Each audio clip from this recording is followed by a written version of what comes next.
Greetings and welcome to episode 202 of the Words About Gamescast, a weekly video game podcast for words about games. I'm your host, Amy Alexander. I'm joined this week by the one and only glorious one, Mr. Moody. Hello! Hello! You just very slightly tilting. Yeah, I'm changing it up a bit. How you doing? I'm aiming for the stratosphere. It's a good place to aim for. How you doing? Well, that's probably more healthy up there, even though I won't be able to breathe. Can't get coronavirus up there, though. I think. That's true. Unless it's really come from aliens, and then oh god, explains a lot. What have I told you about watching YouTube conspiracy theory channels? But they're so damn good. They're not. They're bad for you. They make people burn down mobile phone towers.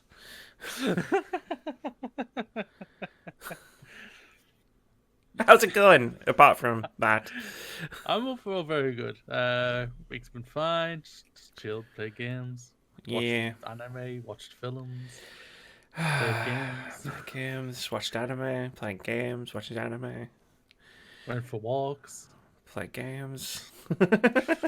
Yeah. Yeah, pretty much. It's the routine that we've settled. We kind of get a little bit boring there. It's just because we don't have true freedom. Well, we can go for a walk for 1 hour. Yeah. No, it's not boring. It's just repetitive. Very repetitive. Right? Like I wake up in the morning, boot up Animal Crossing, and do my stuff. I think about doing some kind of major Animal Crossing related infrastructure change project, and then I go, nah, I'm alright, and then I go and get some cereal. And then at the moment I play Final Fantasy, but at least you have that now. I know, at least I have that now. We'll talk about that later on.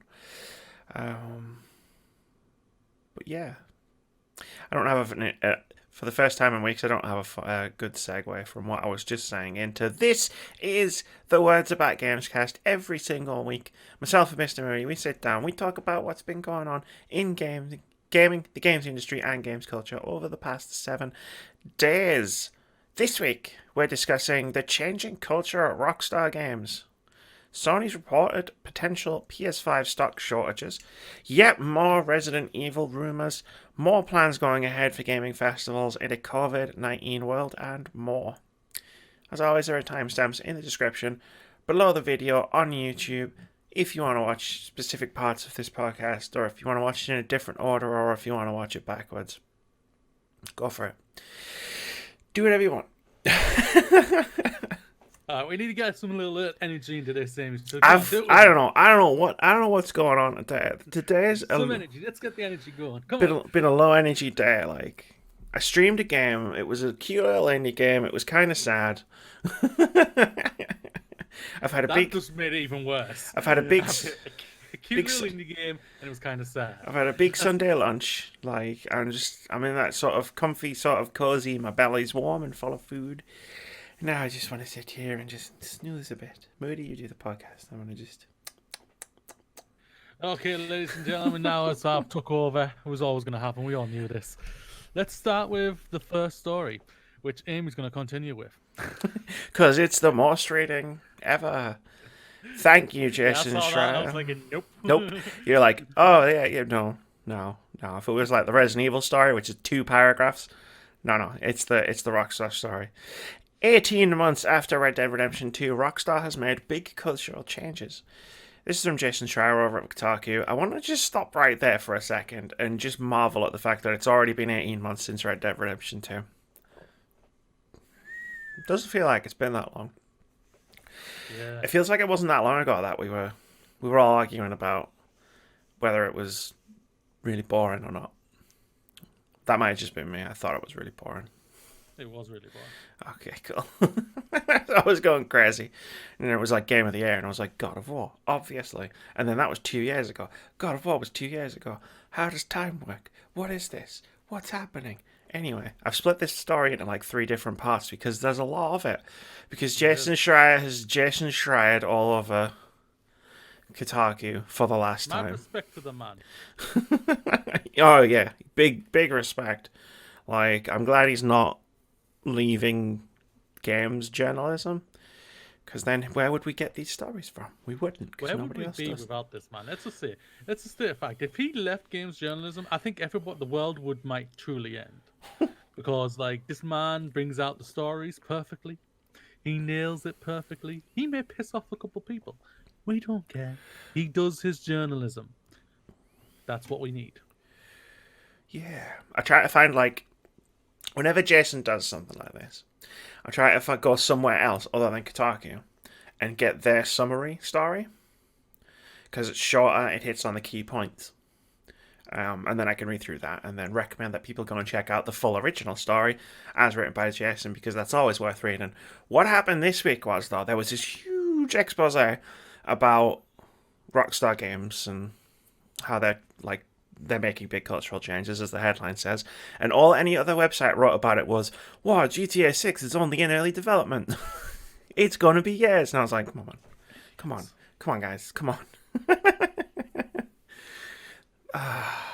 We really there already? Anyway, I'll read the first part, we'll discuss it. I'll read the second part, we'll discuss it. I'll read the last part, Sit back and relax, ladies and gentlemen, because this is going to take a while. Last fall, nearly a year after the release of Red Dead Redemption 2, top Rockstar executive Jennifer Kolb sent out an email to staff with a list of bullet-pointed initiatives to improve Rockstar's culture.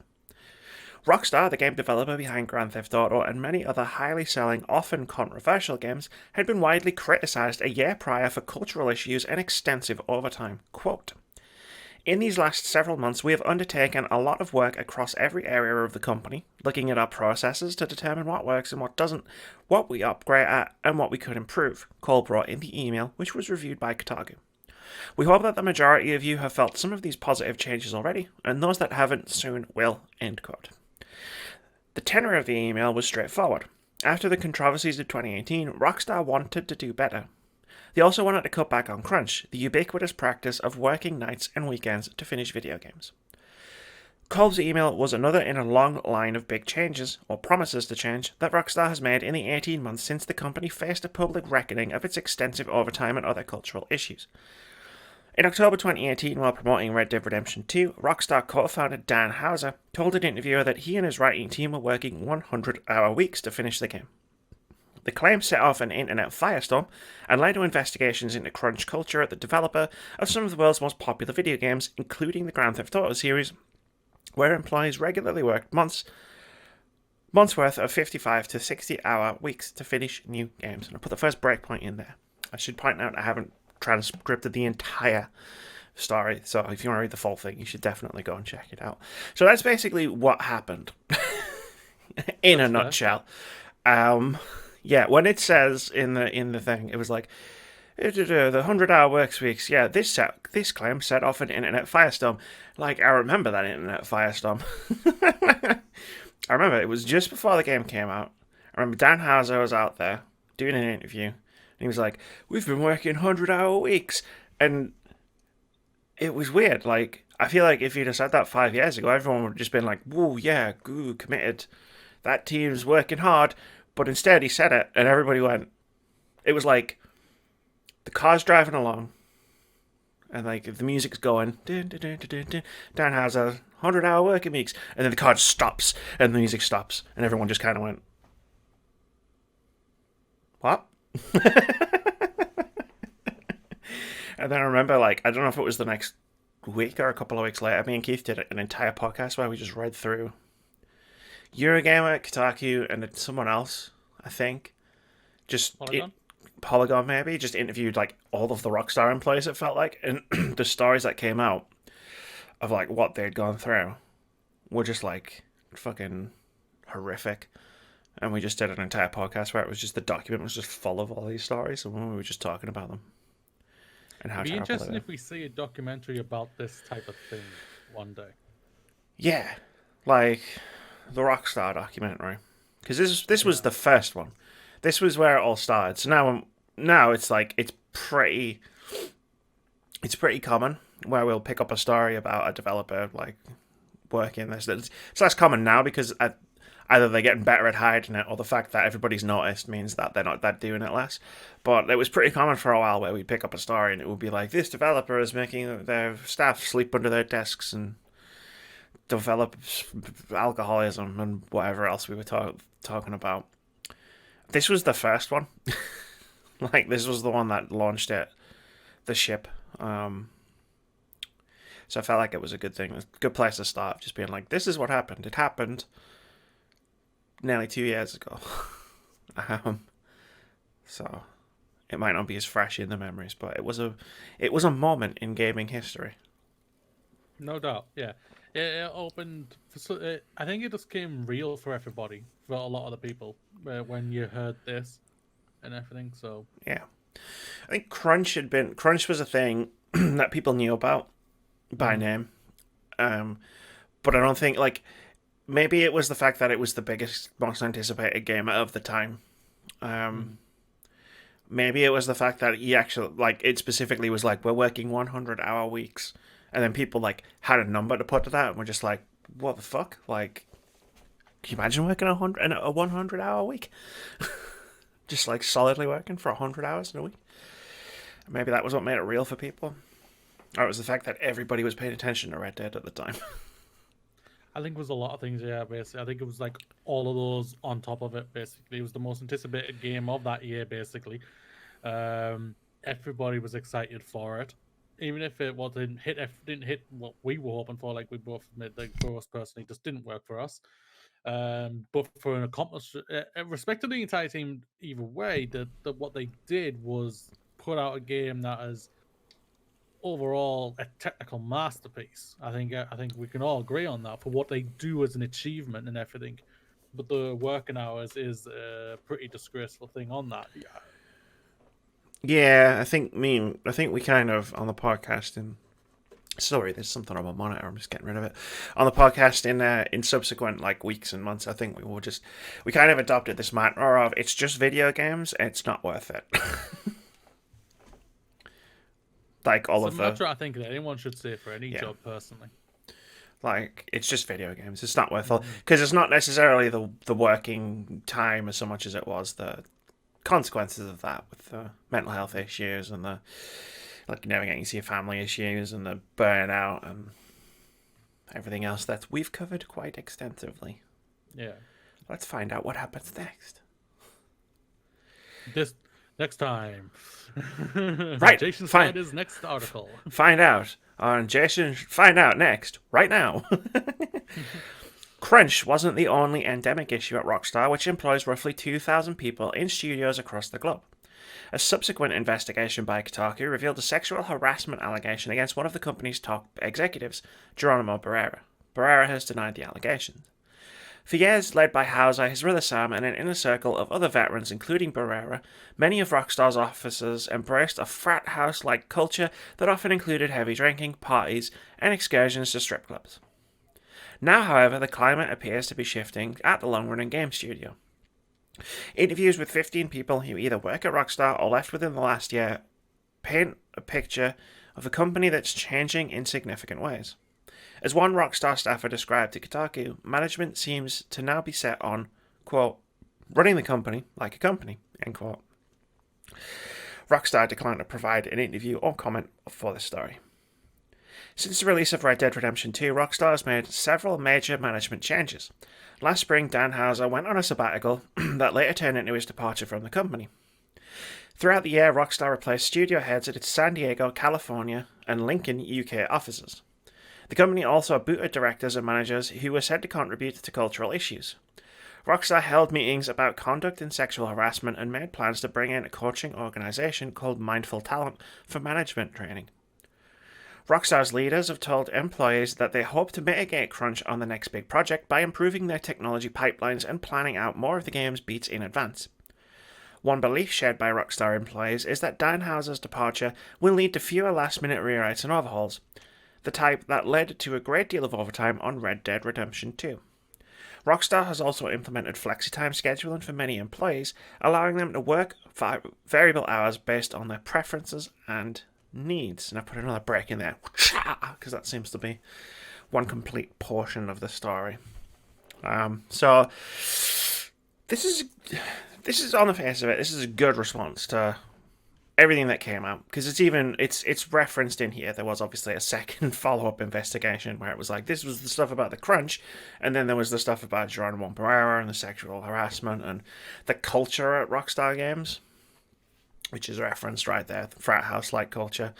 It reminds me of what happened at Riot Games when, again, another Kotaku, sensing a pattern here. Another Kotaku investigation like revealed the gender discrimination at Riot Games, which is still a thing that we're talking about now with the big lawsuit, with the Me Too lawyer representing the people suing Riot Games. That we talked about, it was only a month ago or so. But like, where I've been on this podcast, I've been critical of Riot Games and how they've responded by keeping people on who are involved in this, by like fighting the lawsuit in the first place. Whereas Rockstar have gone, okay, cool, and then they've just kept their head down, because I feel like we haven't talked about them since the last investigation. And then Jason's gone in, he's talked to people, and it's like, cool, they've done all of these changes already. Like, people have left. Management who are on board with changing the culture at Rockstar have gone. Like, they're just gone. I wouldn't be surprised if the reason Dan Houser left Rockstar was something to do with this. Which they wouldn't say, because Dan Houser's the big, he's the dude, he's the guy, he's the co-founder of Rockstar Games. He's the writer. He's the reason all their games are something, I don't know. He left a while ago. We talked about it, and yeah, it does make raise an eyebrow to his departure. I won't lie, because maybe he argued against it, saying no, it worked. What we were doing was working, and everything like that. And maybe he just like what I think he said when he did leave, that he wanted maybe a fresh start, maybe, and also or even possibly even retire. This is all good. Like you said, it is. It's all good positives and everything. I know someone who works at the Lincoln Studio, because I've chatted to him about QA for becoming a QA one and learning the fundamentals and everything for it. Yeah. And he's just been promoted to like the head QA guy at that place. So nice. a couple of months back now. So. But obviously, he didn't tell me anything because it wasn't none of my business and everything. And they're all locked down to very strict rules when it comes to Rockstar, and that's why they're all very, very quiet all the time. But yeah, it sounds like all good. I'm really happy for this. I like the part where it says at the end, the flexible time scheduling for many employees, allowing them to work various hours based on their preferences and needs. So if someone like say, I can't come in because I can't get a babysitter, that's going to help them. I can't come in because something's happened with a family member or something like that. 9 times out of 10, a workplace wouldn't tell you to come in if something's happened with a family member or anything like that. But yeah, it's all good and positive. Everything. We should never forget how things were for Rockstar, because I think right now, because what's good. Looking back on it, yes, they did some amazing games, like Vice City for me is one of the best games they've ever done. The first Red Dead is one of the best games they've ever done. What's the saying? It was a product of its time when that happened. Things are now we're in a more of an open society of helping in a more for most jobs and everything, and this is the right way to doing it. They aren't doing what you said with Riot Games, who seem like they're just fighting tooth and nail to stay in like the little pain in the backsides they are, basically. Yeah, it's Rockstar, like they're saying the right things, but they're not doing the right things. Yeah. Rockstar shut up and basically did an investigation for themselves and weeded out the trash, basically. No offense to any of the big ones who maybe even have left, who helped found it or anything like that. But they've restructured, put in new management, and everything seems like it's going well. That's great. That's all that matters, basically. Because if you have a happy working life, you're gonna have a team who will always want to come in, excited to come in to work for you and do the building for the game and everything, and that's what you want. Yeah, 100%. And like I remember some of the stories, right, that came out during the whole kerfuffle. The people talking, obviously anonymously off the record, about what it was like to work at Rockstar at certain points that were just horrible. For some reason, the one that sticks in my head, and is probably the turn of phrase of it, was the manager at Rockstar Lincoln. He told an employee, if you don't like it, you can fuck off down at Tesco's. It's probably just the turn of phrase that makes it stick in my head, but yeah. And like I say, like it sounds like that person's probably been moved on. So it's either like retrained, moved on, because like people can be like changed, and yeah, they can, like yeah. they talked about the bringing in the coaching organization, to like say this is what is acceptable and this is what isn't acceptable. It's not it's not Mad Men anymore. Like basically, yeah. Like, sorry, Rockstar, but like, get with the times or embrace the firestorm. Sorry for butting in. No, that's fine. It may sound all sunshine and rainbows when you hear studios go and throw out a game that was incredible and well received and everything, but then when you hear the dirtiness of that, we worked so many hours just to get this out and everything, and then you go, yeah, okay, what you did pulled off an amazing game, but is your lifestyle got any better for it? Because if you're constantly doing this, you're going to eventually tire yourself out, wear yourself out, or even hurt yourself, and we don't want that. Yeah. Yeah, there's all sorts of different sort of ways in which it's bad. Like the Borderlands story came out a few weeks ago about the bonuses that they're not getting. It's like, cool, so like what's the reward for putting out like a game that was really well received? I never played it because it's not really my thing, so I just skipped it. But like a lot of people love it, and like they got shafted basically. And people shouldn't get shafted for making like really cool stuff, or even not really cool stuff. Even making something like Dragon Age 2, like to just reference BioWare magic. It's like, you know what? People shouldn't get shafted just because they tried their best and it didn't quite come together. Yeah, basically, yeah. And I will shout. Shit, what's the name? What's the team's name again? Fuck. Randy Pitchford's team. Gearbox. Gearbox. Shout out. I'm just gonna say that right now. Sort your shit out. Shout out to the staff, Randy. Just fuck off.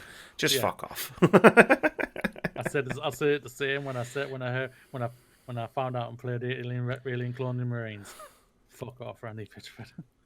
We didn't mislead anyone. Oof. Do a whole podcast on Randy Pitchford. Not gonna anywhere. I've got another part of his Rockstar story to read. Here we go. Last bit. One of the Rockstar studios whose employees felt the most pain during development of Red Dead Redemption 2 was Rockstar Lincoln, based in the United Kingdom, which handles quality assurance testing.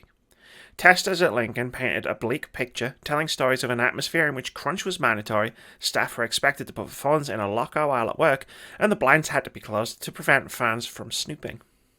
Since 2018, Rockstar has increased salaries for Lincoln testers and converted all of the contractors to full-time staff.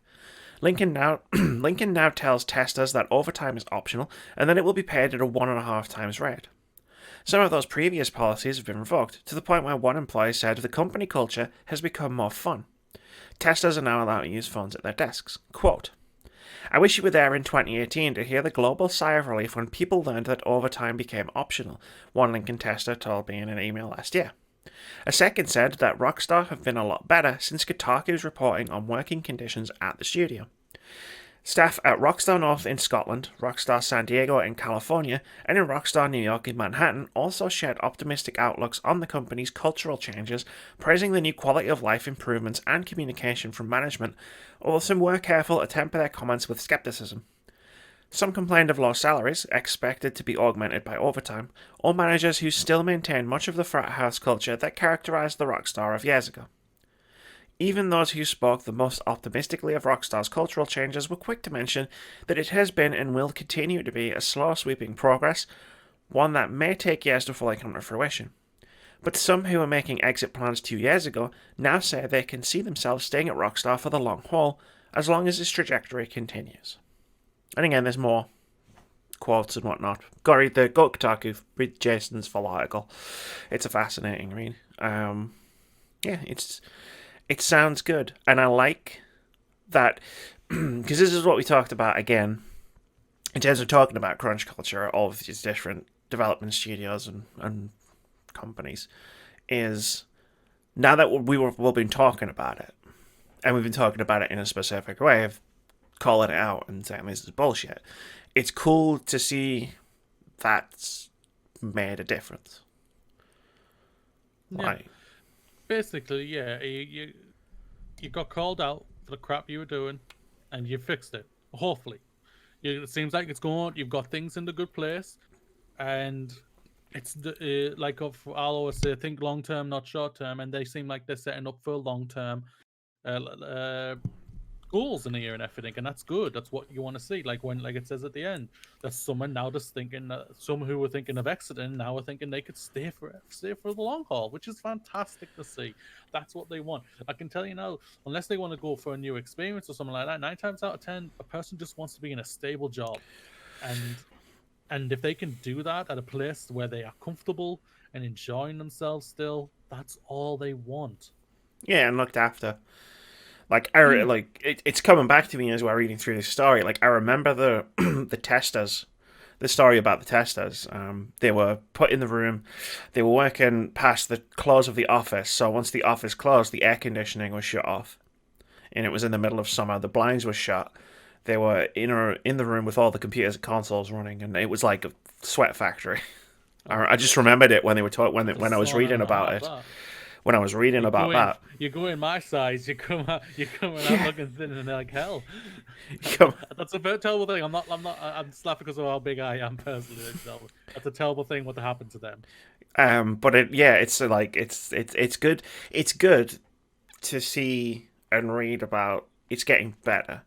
Like, it's not there. Self-improvement is never finished, but like it's being improved in tangible ways. Like, people are getting paid more, people are getting better hours. The culture around the company is not as disgusting anymore. Like, it's great. It's great. Yeah. It's a great story to start with for COVID-19 season. To just read something like this. Yeah, it's fantastic. It really is. To hear all these things, like whatnot. Like I said, but Rockstar is one of the most influential companies out there for video games. They arguably the number one, I would say, overall. I think there'll be an argument where a lot of people would say every game they throw out there basically is dubbed one of the best of the year. Always considered for game of the year most of the time, especially of late. And they make their games an event when they turn up. So well done to them. I hope it's a continuous treachery of this where it's getting better and better for the team and everything, and that's fantastic. Well done, Rockstar. Well done. You took it on the chin, and you literally just came back swinging, saying, "This is what we're gonna do. Yeah. We're gonna start getting this sorted." Yeah, quick to call out companies, but I'm also quick to praise companies where praise is due. Yep. And don't let me 6 months down the line. Don't let me be reading about another investigation, though.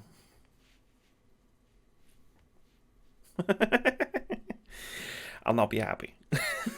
I will delete this episode. No, don't delete me. Cool. That's all that's been to be. I think we've said all that needs to be said there. So let's move. Add one thing. Oh, new course. Good luck to Jason on his new career job. Yeah, what he's going to be doing and everything. I know what I don't know much about what's happened with Kotaku compared to what you have told me and everything like that. Going off what I've read and listened to from other podcasts, it's apparently pretty crap there for people. It's amazing to hear that he stayed so long for a person who's incredibly prevalent in games journalism. I hope wherever he's going, it's obviously going to be somewhere what's going to make him obviously a lot more happier. And that's all that matters in it. Good luck to him. I'm looking forward to his book, and I'm looking forward to whatever else he's got planned. I've got his first one on Audible. I need to listen to that. You need to. It's a really good book. I read it once a couple of Christmases ago. I literally read it in like 2 days. Sounds like you got it for Christmas and finished it on the 27th. I accidentally bought it for myself. It's a funny story, actually. Because I was like, my parents were like, "What should we get you for Christmas?" And I was like, "Cool, I'll get me some books, right? Because I want to read." All right, like Kindle books, right? Here, I'll show you how to do it. And I was like, "You just do this," and I had one click enabled. So, and I was like, "And then you just do this," and it'll add it. And I was like, and it'll add it to your basket, and then you just do the, and it just bought it. And I was like, no, well, don't buy that one because I've bought it for myself now, I guess. Oops. Amazing. I was like, well, I better read it now. So. Hope it's good, Jason. It was good. It was very good. Cool. Let's move on. Next story is Sony reportedly limiting PS5 launch window to 6 million units. Excuse me. This is from James Batchelor over at Games Industry Biz. I've got a really dry throat today. I won't lie, Jake and Coke won't be helping that. Shut up. Sony is reportedly planning for a more cautious start to the next console generation by limiting the number of PlayStation 5 units it ships in the first year. Sources told Bloomberg the platform holder and its assembly partners will manufacture just 5 to 6 million units of the PS5 by March 2021, the end of the fiscal year. With PS5 targeting a holiday 2020 release, that would be the end of the console's second quarter. By comparison, PS4 sold 7.5 million units in its first 2 quarters. Sony declined to comment. Sources claimed that while Sony's marketing plans for PS5 have been affected, the COVID-19 pandemic has had no impact on its manufacturing process. Instead, the reason for the limited run is partly because Sony expects the PS5's high-end specs to lead to a high price at launch, which will affect demand. Bloomberg claims that the console is expected to sell for between $499 and $549, with the rising cost and scarcity of components forcing Sony to raise the price in order to break even. Earlier this year, it was reported the PS5 could cost around $450 per unit to make. There have been concerns that disruption caused by COVID-19 could lead to PS5 or its rival Xbox Series X being delayed into 2021. However, Sony recently released a statement that is currently not the case. The author's air water was wet because, of course, they're not going to announce a console delay in April. What do you think of this, Moody? Because I've got thoughts, but I want to hear your thoughts first. It's very intriguing. There's no doubt about this.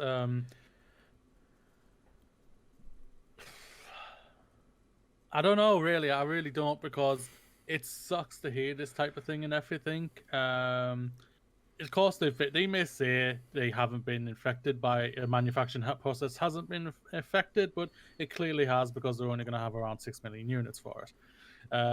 It's very disappointing to hear that type of thing. The price is a little not surprising, and a little it's a bit in the middle for me. It is and it isn't, because I've always said I thought they were going to go like $399. That they were going to be brave and take the hit, so they can be at least cheaper than the Xbox.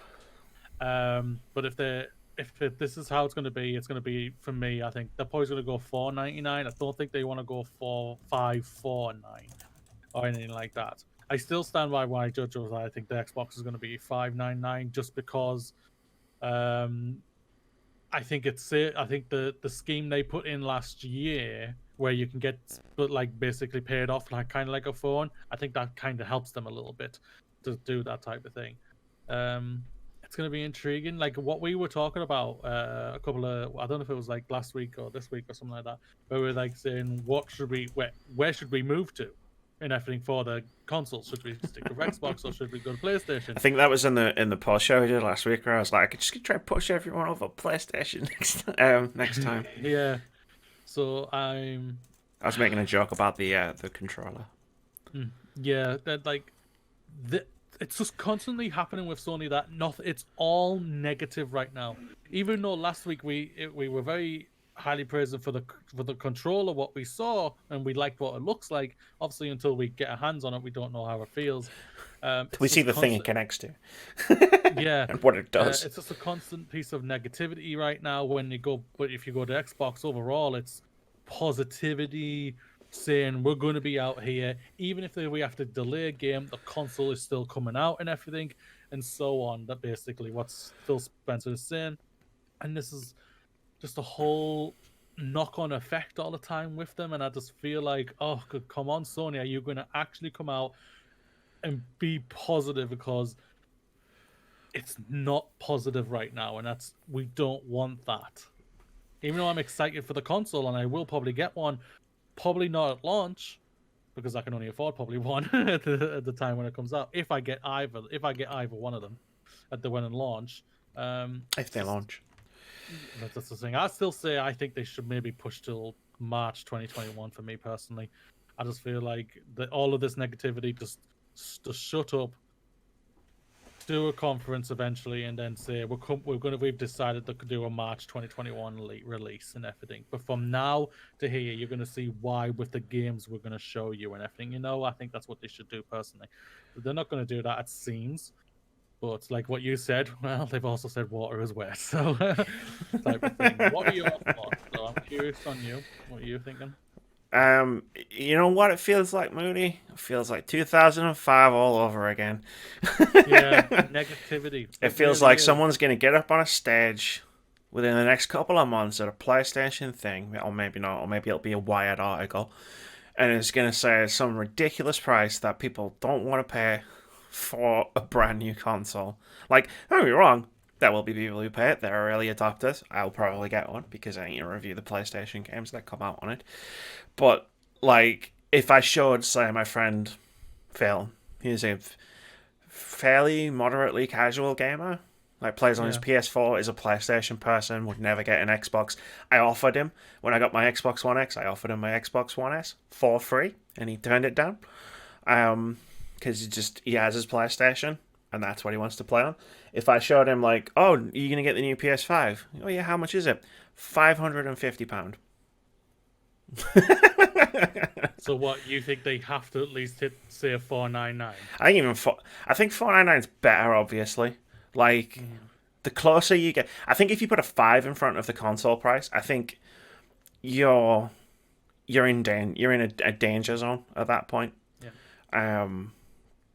Again, we've seen what can happen with the 599 PlayStation 3. As long as no one says that, if you want to afford one, just get a second job, we'll be good.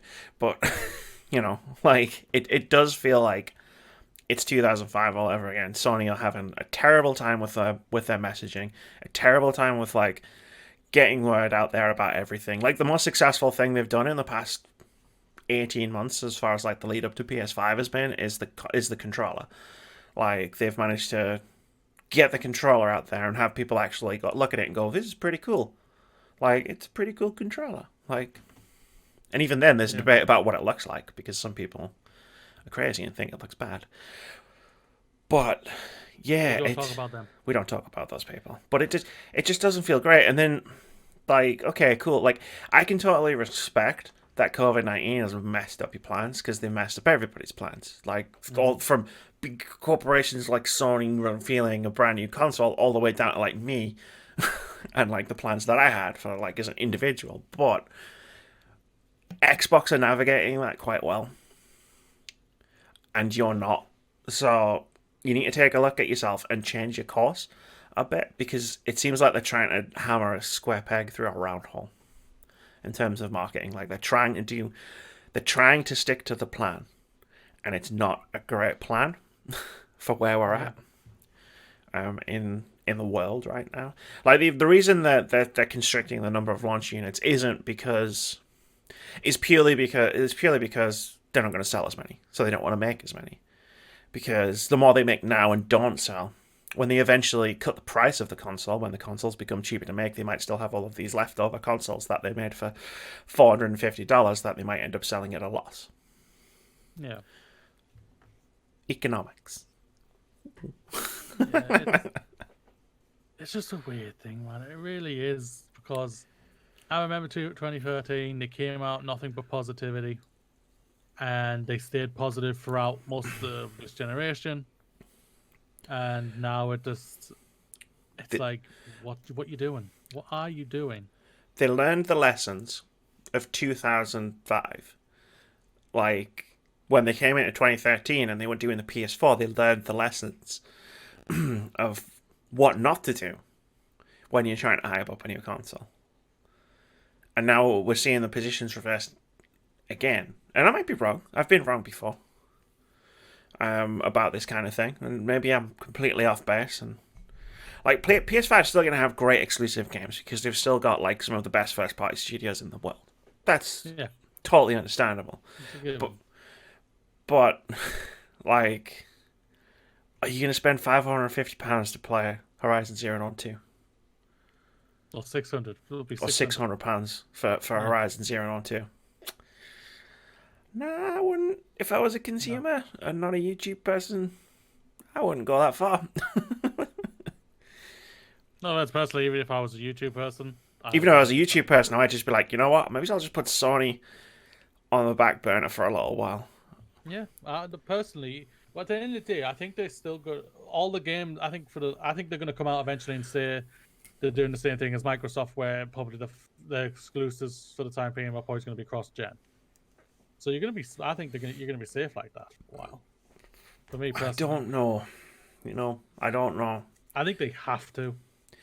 I think we've heard that before from both Microsoft and Sony at varying console launches, and it's never Yeah, been the case. And the only reason it's the case this time is because Microsoft themselves are adopting a brand new policy, right? They're spearheading this thing, smart yeah, delivery, right? Like, we're going to get you your games. We're going to keep it in the family. It's going to be Xbox One S, Xbox One X, and Xbox Series X are all going to be a family, at least for a couple of years. And PlayStation just don't seem to have any interest in doing that, like with themselves. And again, we've got to hear more about the console before we can definitively say that. yeah, PlayStation don't. What I'm saying is, and I'll repeat the sentence with some emphasis: PlayStation seem like they're not interested in doing that right now. yeah. That's true. Like I say, like until they start talking properly, we don't know. And that's Yeah. the thing about it. That's the thing that's so disappointing when, like we've already said, they're very quiet, and it's just like we can appreciate things have been a little bit have been affected by COVID. We know that the world's been affected by this bloody thing. So, but when we all hear and like when the article says that manufacturing has been pretty much non-impacted by the process by this process, um, then you raise your eyebrows to a little bit of the part of then why is your management not being able to sort out how you want to market this thing? Yeah, like their marketing plans have been affected because they were clearly going to do the big event, press into a hotel, game set up in all the different rooms. Like they were going to do that. They can't. Mm-hmm. No, they need to figure out what they're going to do instead. But It's as simple as how? that. But I don't mean no. I'm just literally just a person who's just your YouTube channel here. But seriously, how hard can that really be? Technology is quite simple. You can just hop on Skype or Discord and have a huge giant chat with your marketing team and go, okay, what can we do here? Oh, someone literally posed, and I'm betting you now, someone's literally said, why don't we just do a digital event? It's the simple thing. Yes, we can't do these type of things, but at the end of the day, we can still get someone on. But say you, sir, being on the green screen, saying these things. Yes, that literally sounds like a Nintendo Direct. Who cares if it sounds like a Nintendo Direct? It works for them. I'm sure it'll work for bloody PlayStation, Yeah. especially if they come out and say, "This is our first title, which is going to be what's going to launch with the PlayStation 5. Yes, it's going to be cross-gen because you'll be able to play it on the PlayStation 4, but this is where you want to play it. Horizon Zero Dawn 2. You know, if they I'm losing literally my come out and mind everyone, right now on yeah, on a Twitch stream. Like, holy shit. and everybody shuts up, The and problem that's is, all you need. I think, sorry, I went, holy shit, and it made my camera go wonky. I think it is the prices or stumbling block.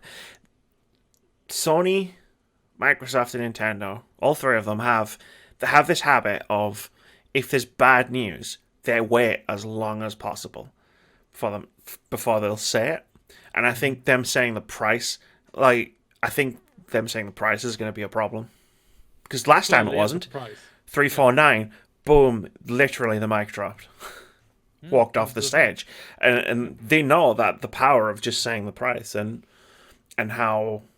But I mean, they've been on both sides of the fence now. They've been like, the price is amazing, the price is terrible. And both times it's greatly affected the course of the entire generation. So, I don't know. Maybe they're just trying to figure out how to break that to everybody. We'll see. For me, just get on top of it now. Just come out and just do your reveal event. Whatever how it is, obviously it's going to be a digital event. Do your reveal event. Literally say the price. Just get on top of it. Get in front of this before. Don't wait until the end. Get in front of this and literally just say, "This is what we have for you. These games, these exclusives. We're going to prove to you once again why we are the place to play." the best End of place to the play. That was that thing. That was the thing, yeah. This is for the players. This is for the players. Now that seems like a Ruin it Microsoft for thing. me and everything. Go back to that mantra. It worked for you. It'll work again because you've proven it with the great exclusives you've thrown out. On multiple years, we've all had one of the exclusives in our top 10 of best games of the year. Horizon, God of War, Persona, Neo, Uncharted 4, Uncharted. the Personas, Yeah, Bloodborne, Bloodborne. etc. and etc. and etc. And on Dreams and on might be and in on. one of yours this year. Spider-Man, Dreams, yeah. Spider-Man. Final Fantasy 7. Literally the game everyone's talking about right now. Final Fantasy 7. Okay, let's move on. Yeah. Show me something. They just need to show me something at this point, and I feel like I'm not in the minority of being like, you need to show me something. I'm getting a bit sick of being strung along with all of these reports. And speaking of being strung along by rumor after rumor after rumor, Moody, there's a rumor that Resident Evil 4 Remake is in development. This is from Jonathan Balding over at PC Gamer, who writes, VGC reports that Capcom plans to release a Resident Evil 4 Remake in 2022.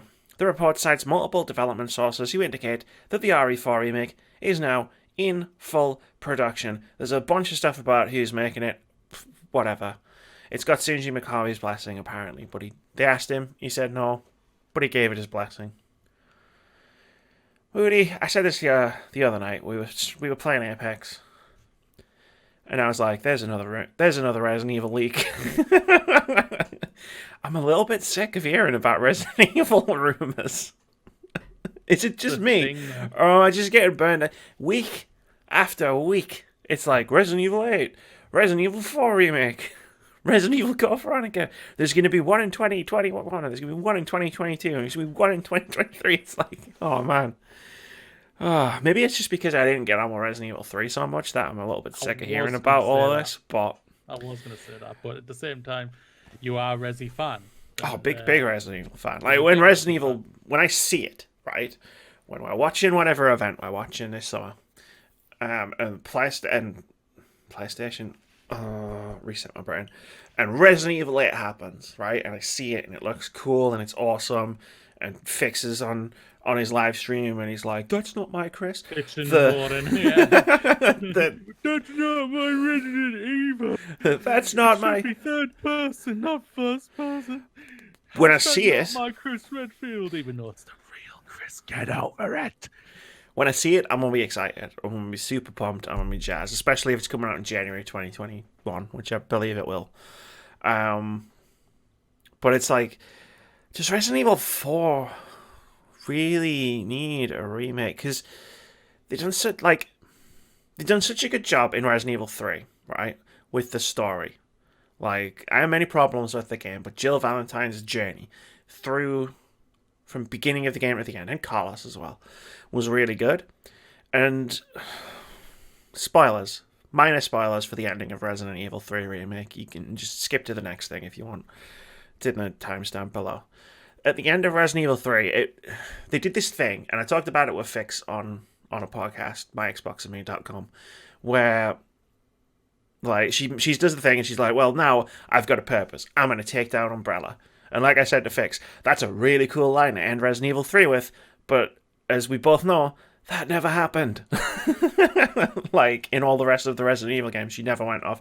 Like, she joined the BSAA, she got thrown out of a window, Wesker stuck the gem to her on Resident Evil 5, mind controlled her, and then she disappeared for a bit. Like, and now it's like, they have this opportunity to remake, like, Code Veronica. Which, yeah, granted, it's not Resident Evil 4, but guess what? I could play Resident Evil 4 today if I wanted. Like, I can just turn that Xbox on, turn that PS4 on, Switch, PC, Chromebook, mobile phone, anything. The reason the Resident Evil 2 and 3 remakes were really cool was because you couldn't play them on anything. Because they were never they weren't re-released onto the current generation of consoles, so they remade them, and they're amazing. And Resident Evil 4 is a bit clunky. It was one of the very first third-person action games, like with the over-the-shoulder style and whatnot, but I can play that game. right now, if I wanted to, while Moody's talking, I could turn a console on, play Resident Evil 4. I'm not going to, because I'd have to download it, and it would affect the podcast. But yeah, you see where I'm coming from. It's like they could remake Code Veronica in the RE engine, which would be amazing. It would continue the story of Resident Evil, like the classic Resident Evils, and it's something that's not really playable on current generation hardware. Yeah. It has more value, I guess, is what I'm trying to say. You don't know. Sorry. I don't mind that this is going to happen at all. It doesn't bother me whatsoever because I agree if you're looking back on it, it is a bit clunky and everything, the game, but it's also a game that rejuvenated the franchise. It did. And took it in a direction that some agreed with and some didn't, I will say.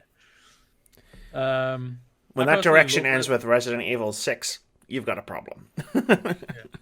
I think they're going to streamline the story for this and make it more accessible because you can see they're really streamlining the story more than ever when it comes to Resident Evil 2 and especially Resident Evil 3. And I think they're going to do that with this one. I think after this will be Code Veronica, and I think Code Veronica is going to be renamed Resident Evil 5 because I think Resident Evil 5 and 6 are going to get completely retconned. For me, that would be nice. Resident Evil 5 was an enjoyable co-op experience with my friend. We picked it up at midnight. We finished it, played it all the way through the night. And returned it by the next midnight. No, we kept it because we just kept playing it because it was a fun game. But we were like the top 20 times finished for Resident Evil 5 because we literally just played it from start to finish that night. Over and over, yeah. So we were like, we're one of the fastest, and then obviously it was a terrible time, but because we'd done it first. But that would be I'd be interested in that. It's just because Resident Evil 4 doesn't really connect to Resident Evil 1, 2, and 3. Because you say it's a fresh start, but it was a fresh start in gameplay and also in story. There are some characters from past Resident Evil games that obviously are in Resident Evil 4, but apart from that, like the whole thing it did its best to be like, we're starting the story again with like almost like a soft reboot of sorts. So it's like it strikes me as a weird choice, but it doesn't because it'll print money. Like it'll print money for Capcom.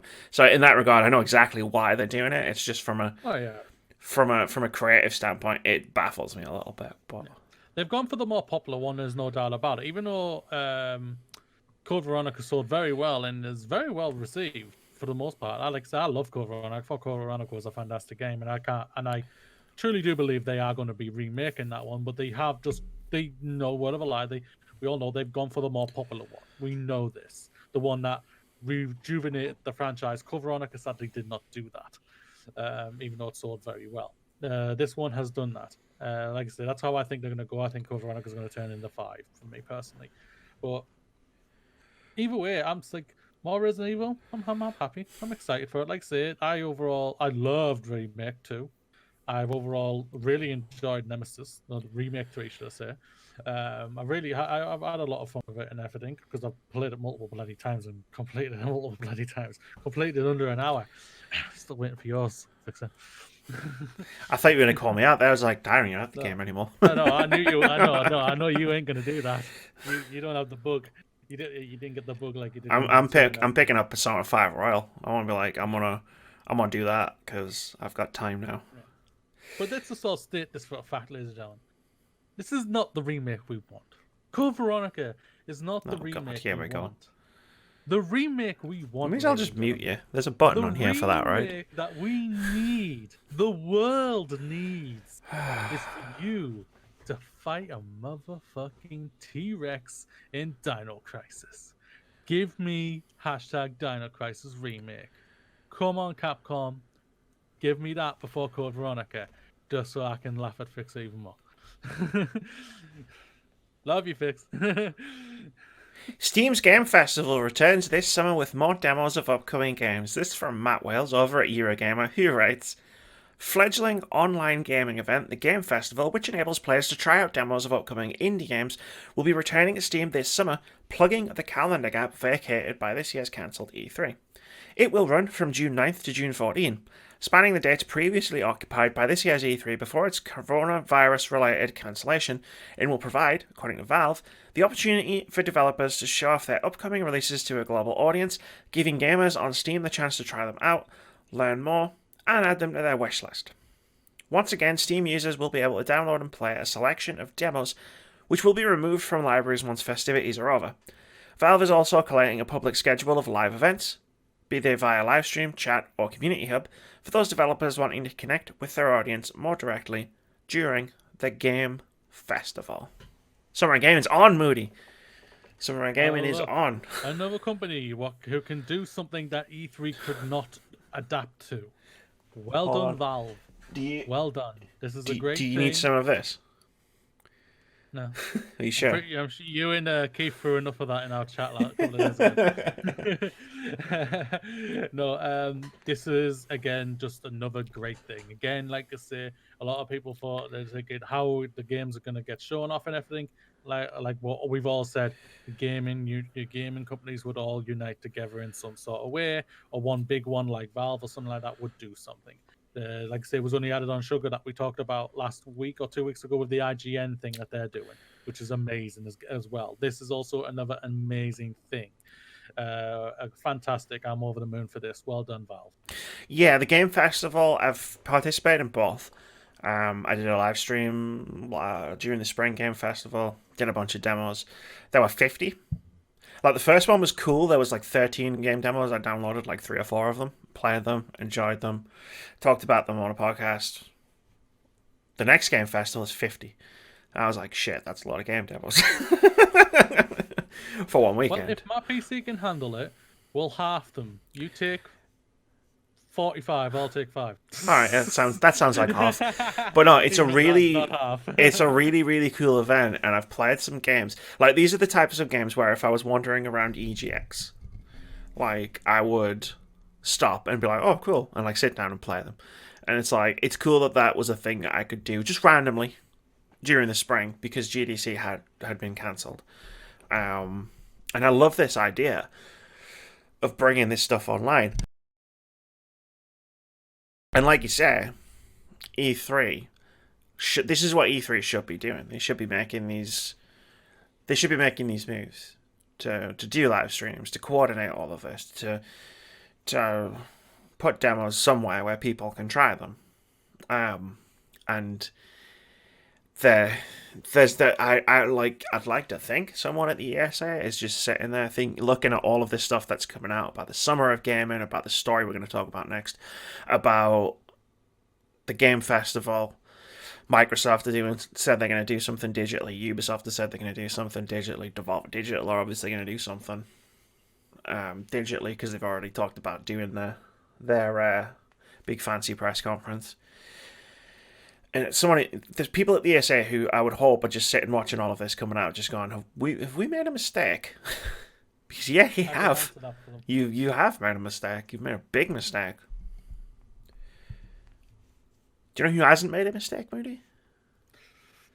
Gamescom. I think his name is Keighley. Geoff Keighley. Like, can we just take a moment to appreciate the fact that the timeline of events is Geoff Keighley pulls out of E3, right?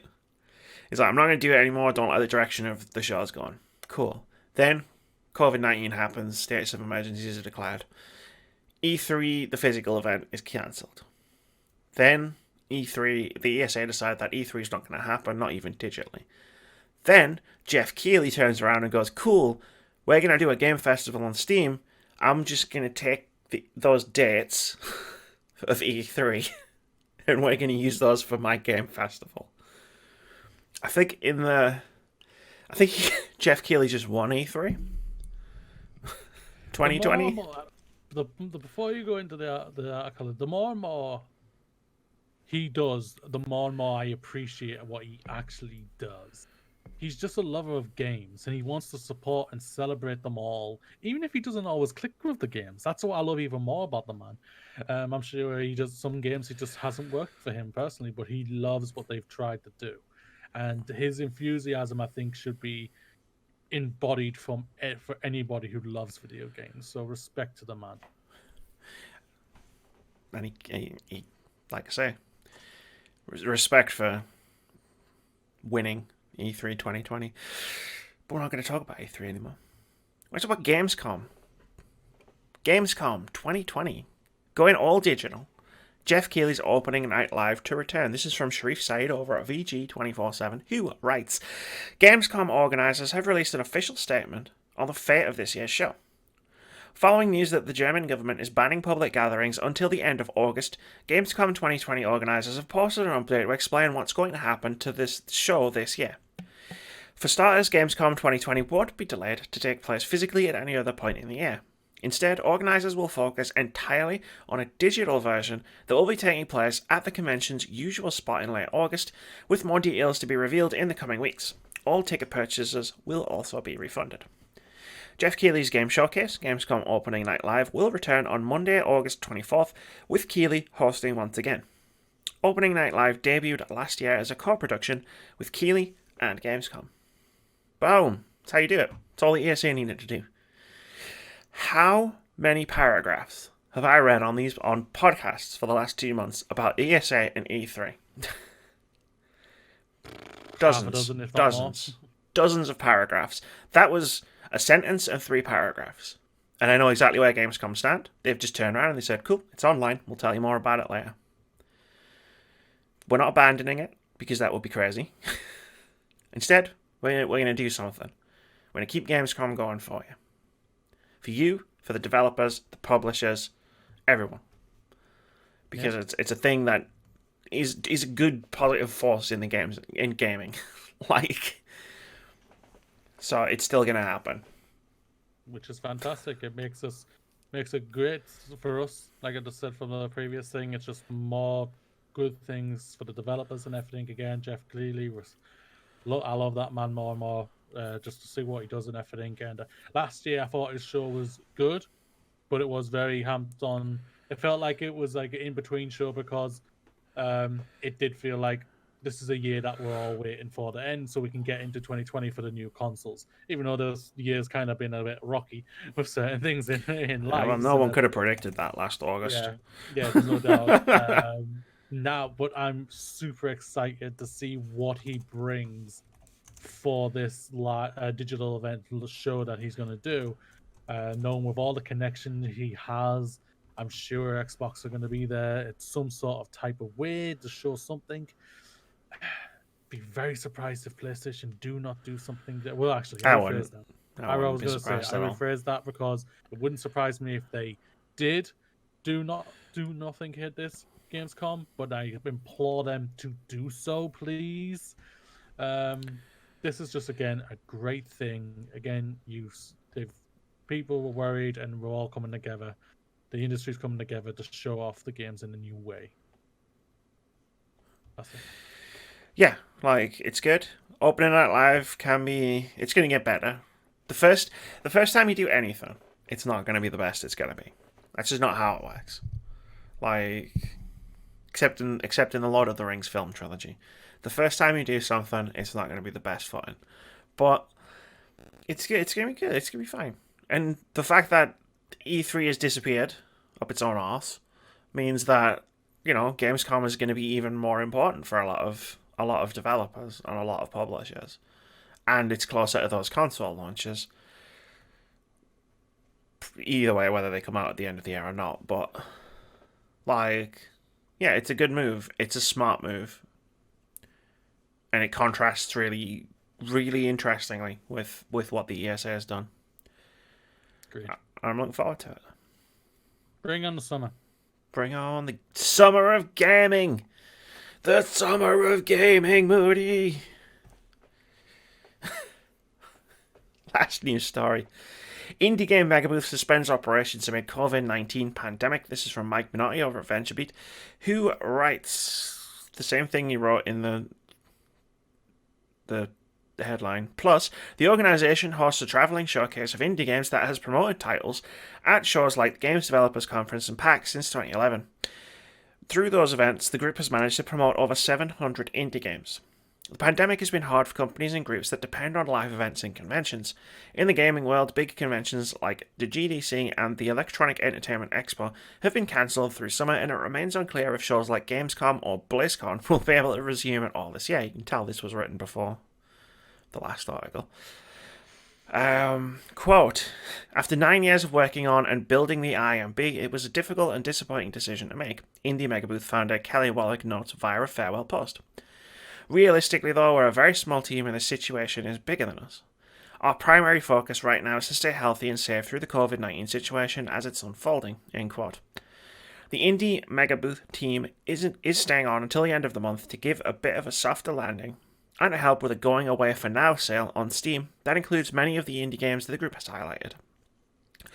Over 100 titles will be a part of the sale, which will start on May 5th and last until May 12th. Indie Megabooth is a cool organization. I've seen a lot from going to EGX over the years. Like, I'm pretty sure I've got like a ton of fucking business cards in here, and half of them are like Indie Megabooth business cards. But the indie games that they picked were always like picked up to like promote were always like really cool, interesting indie games.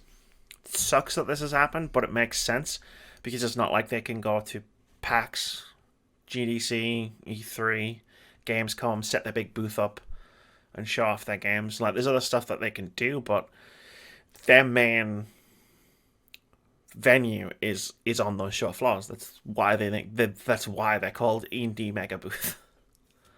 Keighley is in their name, unfortunately, and it's unfortunate that this has happened. And I hope they'll be back when everything's back on its feet. I'm sure it will be. Like with all the last two reports that we're talking about, I'm sure they'll go all covered with what like they'll be showing off in some other way and everything. It's disappointing. There's no doubt about it. But it's just a sign of the times that we're all gonna. I think this time next year we're gonna be like, oh, things are coming back. We're getting back to normal and everything. In the Megabooth E3 and all like that, it's gonna be coming back, and it's just 2020 is gonna be a year that's gonna be remembered and forgotten about pretty fast. I think. Hopefully, remember it for like a year, then you by the end of the decade you're gonna be like, oh yeah, 2020. What happened that year? It does feel weird that we're in a period of time that we're living through right now. They're going to be teaching in history classes in 200 years' time. Something like that, yeah. This is something that's going to be taught in class, in school. The Great Depression of like the Spanish flu. Society, but gamers loved it. Like this, it'll be like the Spanish flu. Like it's crazy. Yeah. Like if you listen to this podcast, because this is going to have a big knock-on effect for a lot of indie developers. You rely on Indie Megabooth, companies like Indie Megabooth and trade shows. So if you listen to this podcast, like I hope I'd imagine you're quite tuned in to games and stuff. Support your indie devs, like your favorite indie devs, as like best as you can. If you see a cool looking indie game on your travels across Twitter, maybe on PC Gamer or Kotaku or something, just share it. Just share it on your social media and just say, hey, this looks pretty cool. Just check out like Screenshot Saturday hashtags on Twitter. Retweet stuff that looks interesting. Like, indie developers are going to feel a big pinch like as we get further and further into this through the lack of like physical presences on show floors and whatnot, because they rely on that quite a bit. Like, people just walking past their booth and going, that looks interesting. Picking up a controller, playing it, going home, wishlisting it, or even buying it if it's available. So, like, do everything you can if you're listening to this to support indie developers, because they're going to need it. Support indie developers. Just support indie developers in general. Indie games. Indie games. And I still argue that I think some of the best games this generation have been indie games. So I agree. Disco Elysium was the first one that came to mind from last year. It was like one of my top 5 games. It's up there with like Apex and Control and Fire Emblem. Disco Elysium. Dead Cells, Celeste is up there. Dead Cells was up there. Shovel Knight, Hollow Knight. I still remember the Resogun. Resogun. It was the best PS4 launch game. I won't deny that, even though I do like the Killzone's on the whole. Moody, I'm just going to read the headline for this because I think that's all the information we need. Never in my wildest dreams would I have imagined that a headline like this would be relegated to the final spot on a podcast.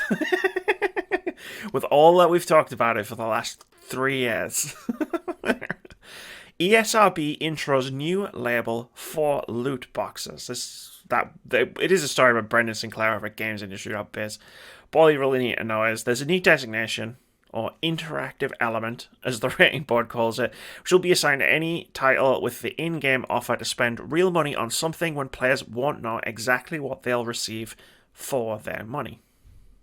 It's going to cover loot boxes, card packs, prize wheels, gacha games, all that stuff like that. And it's going to be on the digital pages for the games when you buy them on consoles, and it's going to be on the boxes when you buy the games physically. Is it enough? No, of course not. Because, like I say, it still doesn't I would still like I say it's gambling. We all believe it is gambling to a certain point and everything. Not to the letter of the definition of gambling, but in the spirit of gambling, it is 100% gambling. Yeah, I can appreciate like I said like that way and everything like that, because like I said Moody, you don't know how many hours I've talked about loot boxes at this point in my life. Like I said, it's for me, it's still not enough, and it's disappointing. It's a start, I guess. It's something. But it doesn't solve an issue. It doesn't solve the issue in for them. I think it does though. I think then they'll come out and say, we've done something, we've done it this type of way, you may not agree with this type of way, but we have done something, and now you may complain, but we're just going to throw this at you and say we've done something. Well, the ESRB is limited in its scope because it is a ratings board. Yeah, like it's not necessarily the ESRB's problem. The problem goes beyond the ESRB. Like, education about games in general is a big problem for parents with kids who play games. Like, this isn't going to solve the problem any more than putting an 18 rating on the next Call of Duty game is going to stop kids from playing Call of Duty, because while it's already got an 18 rating. Yeah, this is what I'm saying. While people who work in the shops might stop a kid from buying Call of Duty, they can't stop a parent from buying Call of Duty for their kid. So the loot boxes, like putting a warning on a game, like wherever they put it, which I imagine it'll be on the back of the box next to the all of the other warnings about violence and fear and gore and sexual content and whatever else. It's not going to do much to move the needle. Like, because if you're informed enough to know about the label, you're probably already informed enough to know what a loot box is. So therefore, you'll already know, like, if the game has a loot box or not. Like, there needs to be like this educational piece, like. Short of just outright banning fucking loot boxes for gambling, or like governments enacting stricter regulation, which it's not really a priority at the moment for obvious reasons. Like, an educational piece needs to take place where it's like, look, these games have this in them. You can spend infinity money on them because they're recurring purchases. They're never going to end. It's not like buying DLC where you buy the thing and you've got the thing. You can keep buying loot boxes and keep opening them. So, like, parents need to be educated to either monitor what their kids are doing in their games, if they've got games that have these elements in them, or just educated to let their kids have unrestricted access to their payment details on a console. Like I say, it's a bigger thing in it, so. But it's a bigger thing than the ESRB, and I think the ESRB could do more, but they've done something, and there's not that much more that they could specifically do. So, that's fair. It's complicated. We knew it was going to be complicated when it all booted off with Star Wars Battlefront 2. God, that was a long time ago. But anyway, let's move on to games out this week. Because unlike last week, Moody, There are games out this week. Yes, It's a miracle. It is, at long last compared to last week. On April 21st, we've got The Flower Collectors coming to PC. On April 23rd, we've got Cloudpunk coming to PC and Picross S4 coming to Switch. And then, the big one, on April 24th, we've got XCOM Chimera Squad coming to PC, Trials of Mana coming to PC, PS4 and Switch, Predator Hunting Grounds coming to PC and PS4, and Naruto Shippuden Ultimate Ninja Storm 4 Road to Boruto coming to Switch. That's title and a bloody half. I know, right? I don't make game titles, man. Like we can't forget the thing that started it all. But it's not about his story, but we gotta talk about it still. It's silly, but okay. Yeah. There's a few standouts in there. XCOM's an interesting one because obviously that just got announced. I may or may not have pre-ordered it already because it's half price. And I was like, I'm not gonna get a code for it. I might as well just get it for half price because I'm gonna play it, make a video of it anyway. So yeah, I probably won't be able to play it. I'll be waiting until it comes to console. Fair, it will. They all do. Yeah, eventually, like a year later. Chimera Squad is probably just it's probably just the expansion for XCOM 2, but they've just made it standalone because they've kind of changed a lot about it. But anyway, let's play Guess the Score. Every week, almost, me and Mr. Moody, we sit down and we try and guess the OpenCritic average of one game that's coming out over the course of the next week. Whoever gets closest to the score gets 1 point. If you get the score directly bang on right, you get 2 points. Last week's results was there wasn't any because there were no games that were coming out, so we kind of had a hard time playing Guess the Score. So the current score, I guess 0. I guess nothing. 2 points. So that's both of us. Yeah, that means the current scores are still Amy 5, Moody 6. I guessed closest on Dreams, Warcraft 3, One Punch Man, Half-Life Alyx, and Resident Evil 3. Moody guessed closest on Zombie Army 4, Ori and the Will of the Wisps, Doom Eternal, Final Fantasy VII Remake, and got the score completely and utterly correct on Pokemon Mystery Dungeon. This week, Moody,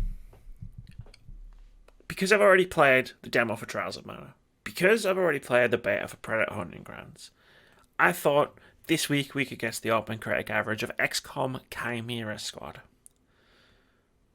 So hit me. Yes, ma'am. What do you think the OpenCritic average for XCOM Chimera Squad is going to be? 84. Wow. There's usually some build up to your number. You usually say things. Oh, sorry. I think, Amy, in some way, these games are fantastic games. There's no doubt about it. I personally love the XCOM games. I think they're fantastic games, especially on the consoles. I can't wait for when I play it on console. But I think 84. Thank you. A little better for you? That was a little better. You just, 84. You just blew me away there. It's a weird one because I don't think we've ever done one of these where it's like we have... Like, this time last week, as we're recording episode 201, like, we didn't know this game existed. So there's been no hype train to, build on. So it's one of the reasons why I wanted to pick XCOM, because it's like, with Trials and Predator, we've seen demos, trailers, interviews, presentations about both of the games. Whereas with XCOM, it's just like, boom, there's an XCOM game coming out. 89 is going to be my guess. I almost wrote 98 in there. That would have been a mistake. 98. It's the best game ever made. You know me, Moody. I like to go big. I like to shoot for the optimism and be like, this game's going to be amazing. I think it's going to be amazing. There's no doubt about it. In fact, the only time I haven't won, One Punch Man, I guessed low, and I won it. But apart from that, all of my other things have been like, this game is going to be amazing. Who would have thought that World of Warcraft would have been such a... Yeah, I mean, I got closest to that, but again, I'm pretty sure I guessed like a 90. I got a 59. It was like, all right, well, you're closest. I was like, all right, fair enough. Yeah, because I don't think I was the one who voted on that one, if I remember rightly. Yeah, No, I think because that I was know the one. I know I've been the mainstay for a while, but I'm pretty sure, like, say, some of them had like if they No, say zombie for I am army for I would, I didn't because I didn't pick the number. no, I think you got. I think you got. I've got Pokemon. I did Ori. No, you did I all of did Doom. yours Yeah. because otherwise I wouldn't have changed the name to Moody. I would have just kept it as co-host. The one you didn't guess. The one you didn't guess on was Dreams. Huh? Yeah, Patrick. Wait, I guessed high for World of Warcraft. Seriously? Yeah, we both Doesn't did. sound like me. We both did. It's Warcraft. It was Warcraft 3. It's one of you would have done what you always do because you do the opposite to me when you do these games. You would have looked it up. You would have been like, well, the original Warcraft 3 is one of the most critically well received games, like PC games of all time. So it's probably going to do really well because it's just a remaster of that, and then history unfolded. Don't tell everyone my theories and skills here. I just pick a number. Sometimes completely at random. And one time I did that, I got 2 points for it. Yes, you did. That was fun. I like the fact that the scores are like close. I mean, I've been pretty close all year. Yeah. Because that was my one worry when I was like, okay, I'm gonna do this game that because we tried the game out for a few weeks last year.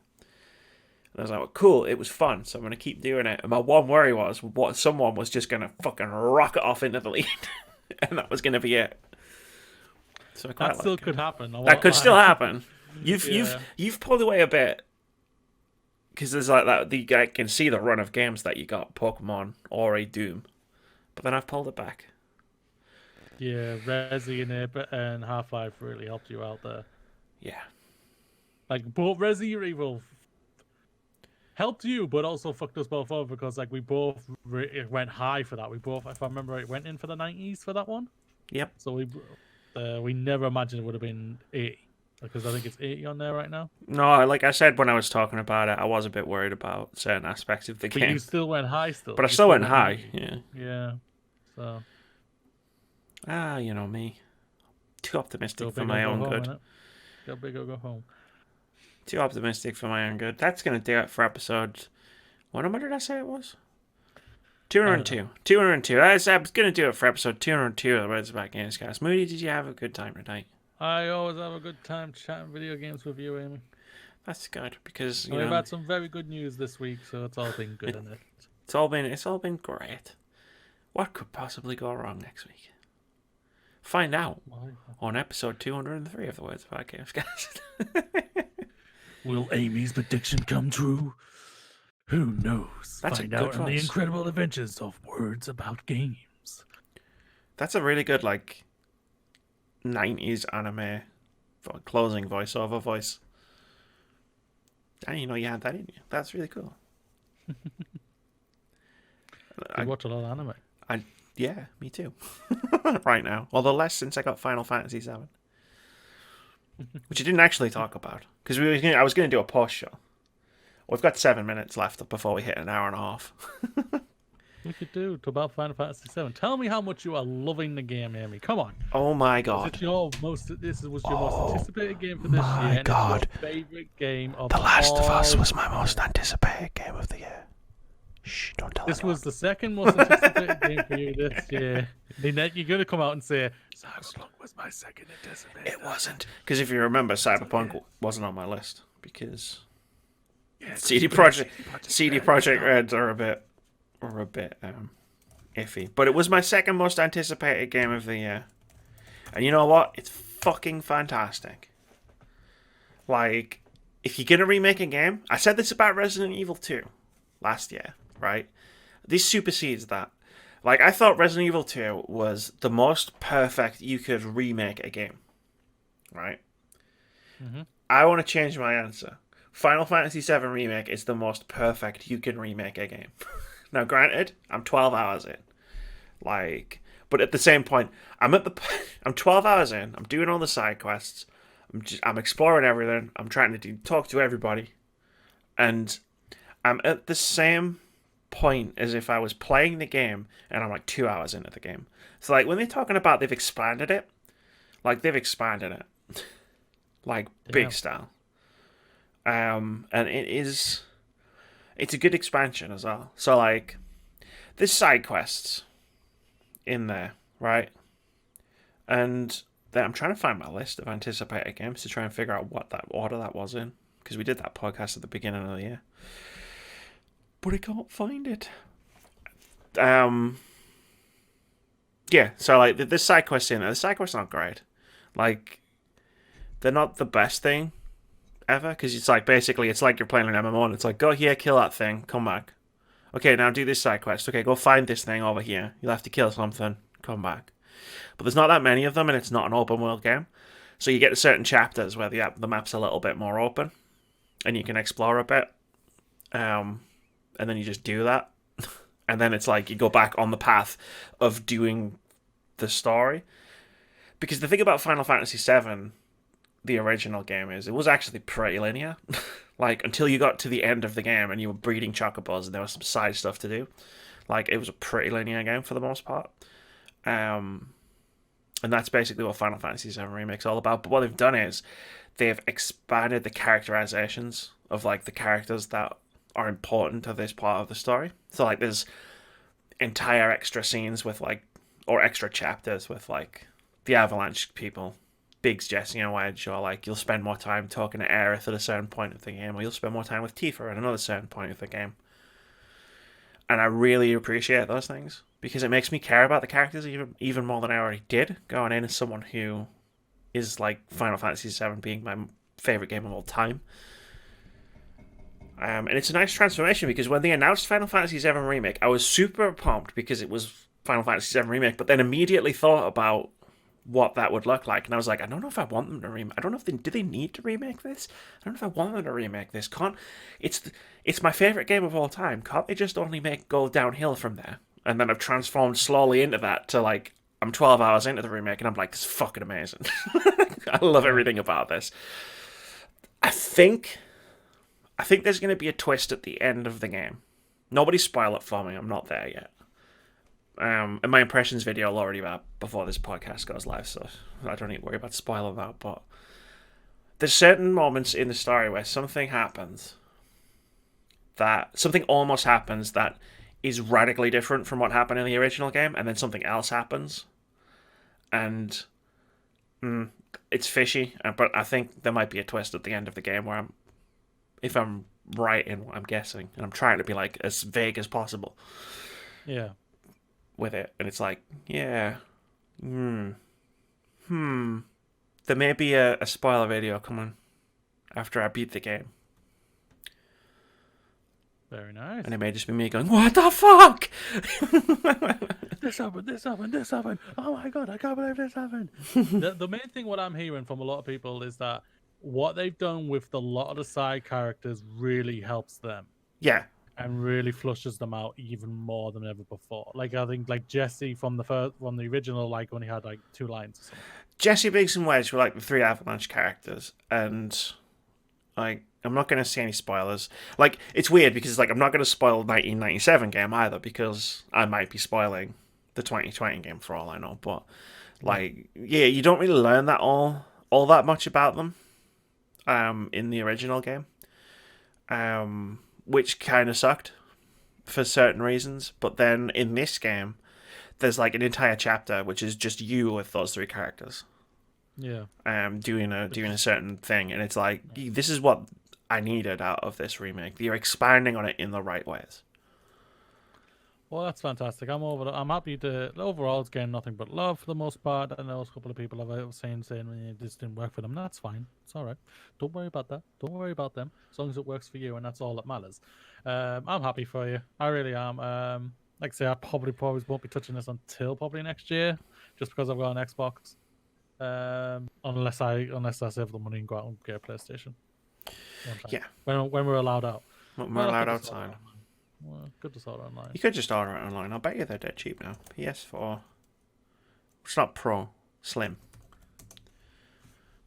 Do do do do do. Oh, do do do do. Whoa, that's not cheap.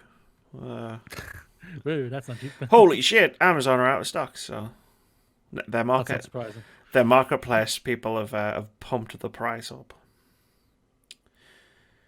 Wow! Yeah, Oh shit! Okay, maybe you won't get one because they're all out of stock everywhere. That's insane. I had no idea. everyone was buying one because they knew they were going to getting ready for The Last of Us, and then they forgot they ordered one, and they were like, "Oh shit!" And it's The Last of arrived, Us and it's already like, come cool. I out. can't wait to play The Last of Us. Oh no! But apparently, Last of Us, the first one's like been selling well again. That makes sense because I think I people will think I probably heard that on my Xbox and me. They did buying it in anticipation of part two because it's this all very this story heavy pissed off game, because right? they couldn't play the first because they couldn't play the second one. And like, we need that LE fix. It's like it's a story heavy game, right? So if you want to like catch yourself up on the story, you can watch a YouTube video or play the game again. The game's only like 10 hours long. Yeah, give it a tickle. Get the remastered version. The remastered version's probably it's one of the PlayStation hits, right? So it's only like $15.99.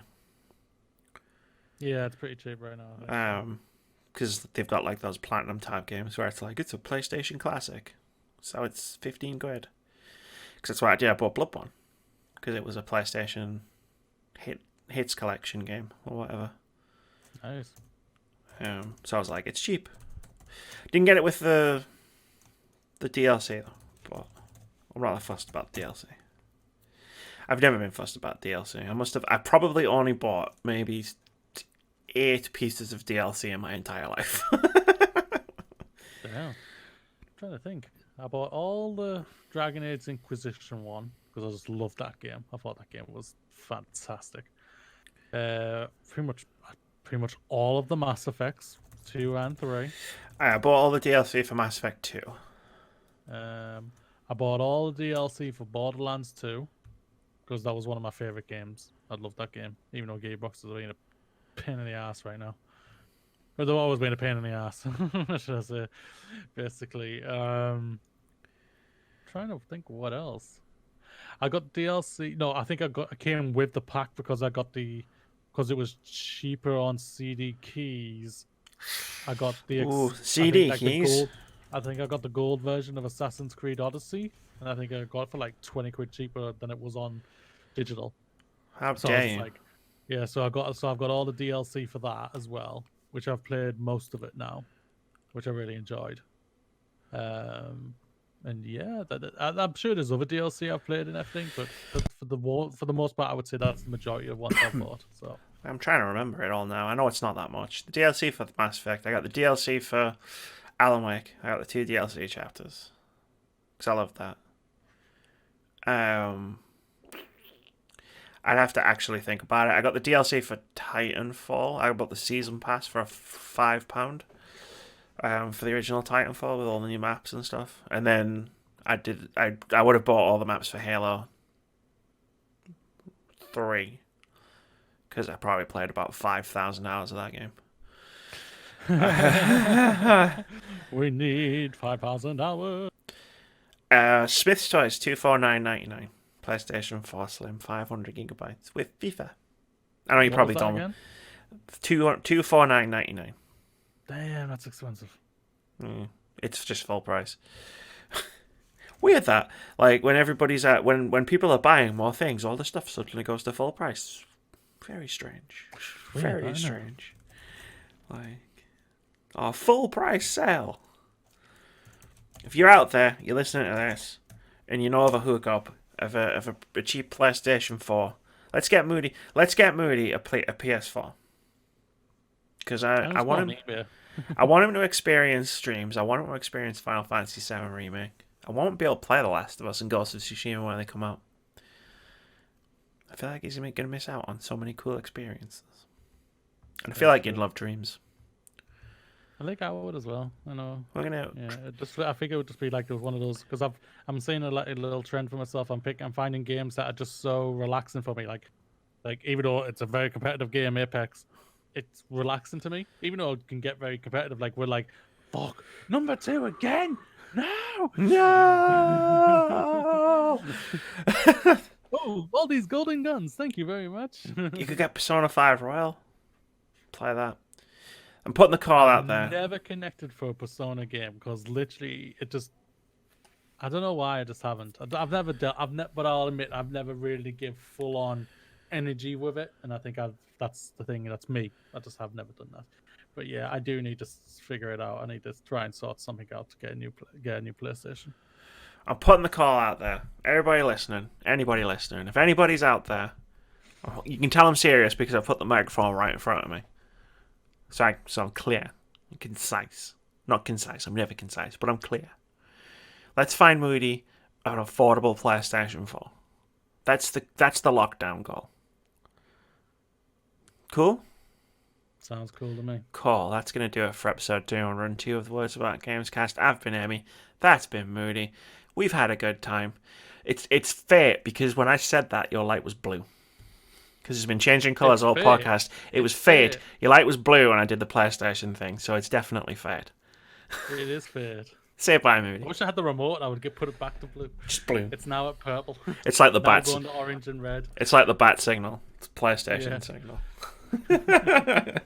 Say bye, Moody. Say bye, Amy. Uh-oh. We're going to get caught in a loop. Ah! There's blue again. Yeah! PlayStation. PlayStation. PlayStation. PlayStation.